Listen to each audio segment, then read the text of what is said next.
ശുദ്ധമാവുന്ന ദീനിനെ മഹാന്മാരാവുന്ന അള്ളാഹുവിൻ്റെ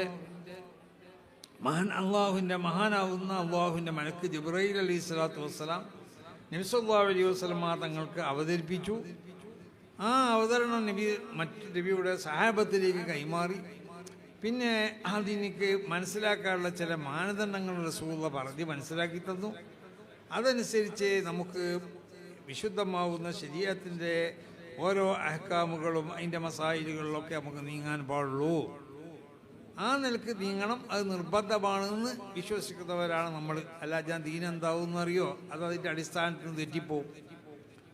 അപ്പോൾ ഇന്നഹാദീൻ ഇന്നഹാദൽ ഇൽമ ദീനുന്ന, ഈ വിശുദ്ധമായ ഇൽമ ദീനാണ്. ഈ ഇൽമ നിങ്ങൾ ആരിൽ നിന്നാണ് പിടിക്കേണ്ടത് നിങ്ങൾ ശ്രദ്ധിച്ചു പിടിച്ചോ എന്ന് പറഞ്ഞാൽ, വിശുദ്ധ ദീൻ നിങ്ങൾ മനസ്സിലാക്കേണ്ടത് നബി സല്ലല്ലാഹു അലൈഹി വസല്ലം തങ്ങൾ ആരിൽ നിന്നാണ് മനസ്സിലാക്കാനെന്ന് പഠിപ്പിച്ചു തന്നത്, അവരിൽ നിന്നാണ് മനസ്സിലാക്കേണ്ടത്. അതല്ലാത്ത നിലക്ക് നിങ്ങൾ മനസ്സിലാക്കി പോയാൽ ആ മാനദണ്ഡം നിങ്ങൾ അംഗീകരിച്ചിട്ടില്ലെങ്കിൽ പിഴവ് സംഭവിക്കുന്ന. അതുകൊണ്ടാണ് വനുസ്രിഹി ജഹന്നം, അവരെ പോക്ക് അത് നരകത്തിലേക്കായിരിക്കും എന്ന് പറയാൻ. അപ്പോൾ ആ നിലക്ക് മുസ്ലിം ഉമ്മത്തിൻ്റെ വിശ്വാസങ്ങളും അവരാചാരങ്ങളും അവരനുഷ്ഠാനങ്ങളൊക്കെ സംരക്ഷിച്ചു കൊണ്ടുപോകുന്ന സംഘടനയാണ് സമസ്ത കേരള ജമിയത്തുൽ ഉലമ. അതാണ് വിശുദ്ധ ഖുർആന്റെ പ്രഖ്യാപനം തന്നെ, ഉലൈകല്ലദീന ഹദല്ലാഹു ഫബിഹുദാഹു മുഖ്തദി. അള്ളാഹു ഹിദായത്ത് കൊടുത്ത മഹാന്മാരാവുന്ന അമ്പിയാക്കന്മാരുടെ പേരുകൾ പറഞ്ഞതിന് ശേഷം പറയണം, അവരൊക്കെ അള്ളാഹു ഹിദായത്ത് കൊടുത്തവരാണ് നബിയെ. അവരെ ആ മാർഗത്തിലാണ് നബിയെ തങ്ങൾ നിന്ന് പോരേണ്ടത്. അവരുള്ള സ്വഭാവ ഗുണങ്ങൾ നബിയെ തങ്ങൾ വേണം. അടിസ്ഥാനപരമായി അവരുടെ പ്രബോധനം ചെയ്തത് വിശുദ്ധമായ ഇസ്ലാം ദീനിനെയാണ്. ആ ഇസ്ലാം ദീനിനെ നിങ്ങളും പ്രബോധനം ചെയ്യണം. ശരീഅത്തിൽ നിങ്ങളും അവരൊക്കെ തമ്മിൽ വ്യത്യാസങ്ങളുണ്ടെങ്കിലും, അപ്പോൾ ആ മഹാന്മാരുടെ ആ പാത നമ്മൾ പിൻപറ്റിപ്പോഴണം. അത് നമ്മളോടുള്ള കൽപ്പനയാണ്. നമ്മൾ ചെയ്യേണ്ടത് എന്താ? നമ്മൾ മുൻഗാമികളാവുന്ന മുൻഗാമികളെ പിൻപറ്റുക എന്ന് പറഞ്ഞാൽ ഏതെങ്കിലും മുൻഗാമികളെ പിൻപറ്റില്ലല്ലോ. മക്കാ മുശ്രിക്കുകളോട് പറഞ്ഞു നിങ്ങൾ വാപ്പന്മാർ, കാരണം അവർ വാപ്പന്മാർ പേച്ചവരായിരുന്നു. അത് ആ ഖുർആൻ ആയത്ത് നമ്മൾക്ക് ബാധകമല്ല. കാരണം നമ്മളെ വാപ്പാന്മാരെന്ന് പറഞ്ഞത് വിശുദ്ധന്മാരാവുന്ന പിതാക്കന്മാരാണ്. അവർ വിശുദ്ധമാവുന്നതായ ആ തരീഖിനെ പിൻപറ്റിപ്പോന്നവരാണ്. അപ്പോൾ ആ മുൻഗാമികൾക്കുള്ള വിശുദ്ധമാവുന്ന ആ വഴി നമ്മൾ പിൻപറ്റിക്കൊണ്ടിട്ട് സമസ്ത കേരള ജമിയത്തുൽ ഉലമ എന്ന ഈ മഹത്താവുന്ന പ്രസ്ഥാനത്തിൻ്റെ പിന്നിൽ അടിയുറച്ചു നിന്നുകൊണ്ട് സമസ്ത കേരള ജമിയത്തുൽ ഉലമയെയും അതിൻ്റെ പോഷക സംഘടനകളെയും ശക്തിപ്പെടുത്താൻ വേണ്ടി അതിനെതിൽ വരുന്നതായ സർവ്വ ദുശക്തികൾക്കുള്ളതായ എല്ലാവിധ പ്രചരണങ്ങളെയും എല്ലാ ദുഷ്പ്രചരണങ്ങളെയും എല്ലാ വിമർശനങ്ങളെയും അതിനെ തടുക്കാനും അതിനിൽ പ്രവർത്തിക്കാനും ഒക്കെ നമ്മൾ സന്നദ്ധരാവണം. ആ നിലക്ക് നമ്മളെ വിശ്വാസത്തെ നമ്മൾ സംരക്ഷിക്കണം, നമ്മളെ കർമ്മങ്ങളെ നമ്മൾ സംരക്ഷിക്കണം, നമുക്കുള്ളതായ ആചാരങ്ങളെ നമ്മൾ സംരക്ഷിക്കണം. അതോടുകൂടി ഈ രാജ്യത്തുള്ള മതസൗഹാർദ്ദം സ്നേഹമൊക്കെ നിലനിർത്തി പോരാനൊക്കെ നമ്മൾ ശ്രമിക്കണം. ആ നിലക്കുള്ള സ്വഭാവത്തിലാവണം നമ്മളിവിടെ ജീവിക്കേണ്ടത്. പ്രത്യേകിച്ച് വളർന്നു വരുന്ന നമ്മളെ കുട്ടികൾ, ആ കുട്ടികളിൽ ബഹുമാനം ആദരവിൻ്റെ ഒക്കെ ഒരു ബോധം നമ്മൾ ചെറുപ്പം മുതൽ തന്നെ വളർത്തി.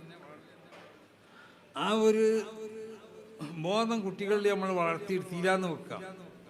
എല്ലാവരും സമന്മാരാണെന്നുള്ള ഒരു സ്വഭാവത്തിലേക്ക് ജനങ്ങൾ എത്തിക്കഴിഞ്ഞാൽ അപ്പോൾ അത് നമ്മുടെ നാശങ്ങൾക്കുള്ളതായ തുടക്കമായിരിക്കും. എന്നല്ല നമ്മൾ നശീകരണം സംഭവിച്ചതായ വിഭാഗമായി കൊണ്ട് മാറുകയും ചെയ്യും. അതുകൊണ്ട് പരസ്പരം ബഹുമാനങ്ങളും സ്നേഹങ്ങളും പരസ്പര ആദരവുകളും ബഹുമാനിക്കേണ്ടതായ വസ്തുക്കളെയൊക്കെ ബഹുമാനിച്ചുകൊണ്ട് വിശുദ്ധ ദീനിൻ്റെ അടിസ്ഥാനപരമായ കാര്യങ്ങളിൽ ഉറച്ചു നിന്നുകൊണ്ടിട്ട് മഹാന്മാരാവുന്ന ഖുലഫാഉൽ അർബഅത്തിൻ്റെ അവരുടെ ഫത്വകൾ, അവർ ഖുർആനും സുന്നത്തി ഹദീസിനെയും ഒക്കെ വ്യാഖ്യാനിച്ച വ്യാഖ്യാനങ്ങൾ, അവരുടെ ഭരണകാലത്ത് അവർ പുറപ്പെടുവിച്ചതായ വിധികൾ, ഇതൊക്കെ ദീനിനെ മനസ്സിലാക്കാനുള്ളതായ മാനദണ്ഡമാണ്. അത് പിന്നീട് മനസ്സിലാക്കപ്പെട്ടതെന്നല്ല. അള്ളാഹിൻ്റെ റസൂലിലേക്ക് അള്ളാഹു വിശുദ്ധമായ ഖുർആനെ അവതരിപ്പിക്കുമ്പോൾ ഇതെല്ലാം അള്ളാഹുവിൻ്റെ റസൂലിലേക്ക് അവതരിപ്പിക്കപ്പെട്ടിട്ടുണ്ട്. ആ അവതരിപ്പിക്കപ്പെട്ടതായ കാര്യങ്ങളെ മഹാന്മാരാവുന്ന അയിമ്മത്ത് പിന്നീട് അതിനെ പുറത്ത് വെളിച്ചത്തിലേക്ക് കൊണ്ടുവന്നു. അവർ ചെയ്തതാണ് മസലകൾ അവർ കണ്ടുപിടിച്ചു എന്ന് പറഞ്ഞാൽ നബിയിലേക്ക് എല്ലാം അവതരിപ്പിക്കപ്പെട്ടിട്ടുണ്ട്. അതാണ് അല്യൗമ അക്മൽതു ലക്കും ദീനക്കും വറദീതു ലക്കുമുൽ ഇസ്ലാമ ദീന. അപ്പോൾ റസൂലുള്ളാഹിയിലേക്ക് മുഴുവൻ സംഗതികളെയും അല്ലാഹു സുബ്ഹാനഹു വ തആല അവതരിപ്പിച്ചു. ഒരായത്ത് അവതരിപ്പിക്കുമ്പോൾ ആയത്തിൽ നിന്ന് ഇസ്തിംബാത്ത് ചെയ്യപ്പെടുന്ന മസലകൾ മുഴുവൻ റസൂലുള്ളാഹിക്ക് അവതരിപ്പിച്ചു. ആ ആയത്തിന് ഏതെല്ലാം വ്യാഖ്യാനങ്ങളുണ്ടോ അത് റസൂലുള്ളാഹിക്ക് പഠിപ്പിച്ചു കൊടുത്തു. ആ ആയത്തിനോട് ബന്ധപ്പെട്ട അതിൻ്റെ പശ്ചാത്തലം നബിക്ക് പഠിപ്പിച്ചു കൊടുത്തു. ഇതെല്ലാം നബി സല്ലല്ലാഹു അലൈഹി വസല്ലമ തങ്ങൾക്ക് പ്രത്യേക രീതിയിലാണ് ജിബ്രീൽ പഠിപ്പിച്ചു കൊടുത്തത്. നമ്മളൊരു ആയത്തോതി പറഞ്ഞു കൊടുക്കണമായിരിക്കല്ല. ആയത്ത് അവതരിപ്പിക്കപ്പെടുമ്പോൾ തന്നെ നബി സല്ലല്ലാഹു അലൈഹി വസല്ലമ തങ്ങൾ കേട്ടതെന്താ? ആയത്തിൻ്റെ വ്യാഖ്യാനങ്ങൾ കേൾക്കണം, ആയത്തിനെ കേൾക്കണം, ആയത്തിനെ ഓതാനുള്ള ശൈലികൾ പഠിപ്പിച്ചു കൊടുക്കണം, അതിൻ്റെ ഹുറൂഫുകൾക്കുള്ള മഖ്റജുകളെ പഠിപ്പിച്ചു കൊടുക്കണം. ആ ആയത്തിൽ നിന്ന് പിന്നീട് മുജ്തഹിദീകളാവുന്ന അയിമ്മത്ത് വെളിച്ചത്ത് കൊണ്ടുവരുന്നതായ ഹുക്കുമുകൾ നബി സല്ലല്ലാഹു അലൈഹി വസല്ലമ. അപ്പോൾ എന്തെങ്കിലും പുതിയത് നമ്മൾ കൂട്ടിയതല്ല, എല്ലാം റസൂലുള്ളാഹിയിലേക്ക് അവതരിപ്പിക്കപ്പെട്ടതാണ്. ആ അവതരിപ്പിക്കപ്പെട്ട സംഗതി നിങ്ങൾ മനസ്സിലാക്കേണ്ടത് എങ്ങനെയാണ് റസൂലുള്ളാഹി പറഞ്ഞു. അലൈക്കും ബി സുന്നത്തി എന്ന് പറഞ്ഞ് നിർത്തിയില്ല. ഓ സുന്നത്തി വിശുദ്ധ ഖുർആൻ എന്നിലേക്ക് അവതരിപ്പിക്കപ്പെട്ടിട്ടുണ്ട്. ആ വിശുദ്ധ ഖുർആനെ നിങ്ങൾ ശരിക്കും മനസ്സിലാക്കണമെന്നുണ്ടെങ്കിൽ എന്ത് വേണം? എൻ്റെ സുന്നത്ത് കൊണ്ട് നിങ്ങൾ പിടിക്കണം. ഖുലഫാഉൽ അർബഅത്തിൻ്റെ സുന്നത്ത് കൊണ്ട് നിങ്ങൾ പിടിക്കണം. അത് മാത്രം പോരാ, ഏറ്റവും ഉത്തമമാവുന്ന നൂറ്റാണ്ടാണെന്ന് റസൂലുള്ളാഹി പ്രഖ്യാപിക്കപ്പെട്ട 3-ാം 4-ാം നൂറ്റാണ്ടുണ്ട്. ആ നൂറ്റാണ്ടിലുള്ളതായ മഹാന്മാരാവുന്ന മുഅ്മിനീങ്ങൾ, ആ മുഅ്മിനീങ്ങൾക്കുള്ള വഴിയിൽ കൂടി സഞ്ചരിക്കുകയും വേണം. അതാണ് വമൻ യുശാഖിഖിർ റസൂൽ മിൻ ബഅദി മാ തബയ്യന ലഹുൽ ഹുദാ വയത്തബി ഗൈറ സബീലിൽ മുഅ്മിനീൻ. ആ മുഅ്മിനീങ്ങളെ വഴി, ഏത് മുഅ്മിനീങ്ങൾ? ആ നല്ല നൂറ്റാണ്ട് എന്ന് വിശേഷിപ്പിക്കപ്പെടുന്ന കാലഘട്ടത്തിലുള്ള മുഅ്മിനീങ്ങൾ. അവരെ വഴിയല്ലാത്ത വഴിയിലേക്ക് നിങ്ങൾ തെറ്റിപ്പോയാൽ അത് വളരെ മോശമായ പോക്കാണ്. നുവല്ലിഹി മാ തവല്ല വറുസുലിഹി ജഹന്നം വസാഅത്ത് മസീറ. അത് നരകത്തിലേക്കുള്ള പോക്കാണ്. അതാണ് ഈ 73 വിഭാഗം എന്ന് പറഞ്ഞ് കൊല്ലം നരകത്തിലാണ് ഒന്നെന്ന് പറയാൻ കാരണം. ഇതിനെ മനസ്സിലാക്കേണ്ട ഈ റൂട്ട് അല്ലാത്ത നിലക്ക് പോയി കഴിഞ്ഞാൽ വിശുദ്ധ ഖുർആനെയും അതിൻ്റെ ഹദീസുകളൊക്കെ അതിൻ്റെ ബാഹ്യമായ അർത്ഥങ്ങൾ നോക്കിക്കൊണ്ടിട്ട് അർത്ഥം പറഞ്ഞാൽ ആ പോക്ക് തെറ്റായ പോക്കാണ്. അതിനെ മനസ്സിലാക്കേണ്ടത് എൻ്റെ സുന്നത്തിൽ ഇത് മനസ്സിലാക്കണം വിശുദ്ധ ഖുർആനെ. കാരണം എന്നിലേക്ക് വിശുദ്ധ ഖുർആനെ അവതരിപ്പിക്കപ്പെട്ടത്. എനിക്കാണ് മഹാനാവുന്ന ജിബ്രീൽ അലൈഹിസ്സലാത്തു വസ്സലാം ആ ഖുർആൻ്റെ ആശയങ്ങളും അതിൽ നിന്ന് ഇസ്തിംബാത്ത് ചെയ്യപ്പെടേണ്ടതായ ഹുക്കുമുകളൊക്കെ പറഞ്ഞ് മനസ്സിലാക്കി തന്നിട്ടുള്ളത്.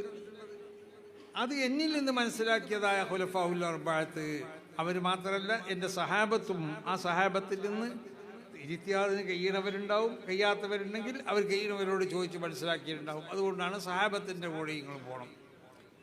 അപ്പോൾ ആ നല്ല നൂറ്റാണ്ട് എന്ന് വിശേഷിപ്പിക്കപ്പെട്ട ആ നൂറ്റാണ്ടുകളിലുള്ളതായ മഹാന്മാരാവുന്ന അയിമ്മത്ത് മശായിഖന്മാർ, അവർക്കുള്ളതായ വ്യാഖ്യാനം, അവരറിവ്, അവർ മനസ്സിലാക്കിയതനുസരിച്ച് വിശുദ്ധ ഖുർആനിൽ നിന്നിട്ട് തിരുസുന്നത്തിൻ്റെ അടിസ്ഥാനത്തിൽ മഹാന്മാരാവുന്നതായ ഖുലഫാഉൽ അർബഅത്തിൻ്റെ വ്യാഖ്യാനമൊക്കെ അനുസരിച്ച് വ്യാഖ്യാനിക്കാൻ കഴിവുള്ളതായ മശായിഖ് അയിമ്മത്തായിരുന്നു ആ നല്ല നൂറ്റാണ്ടുകളുടെ.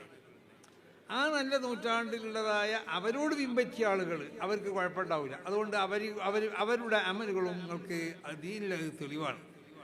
അപ്പോൾ അതനുസരിച്ചാണ് നിങ്ങൾ ദീനിനെ മനസ്സിലാക്കേണ്ടതെന്നാണ്. ഇതാണ് സമസ്ത കേരള ജംഇയ്യത്തുൽ ഉലമ പറയുന്നത്.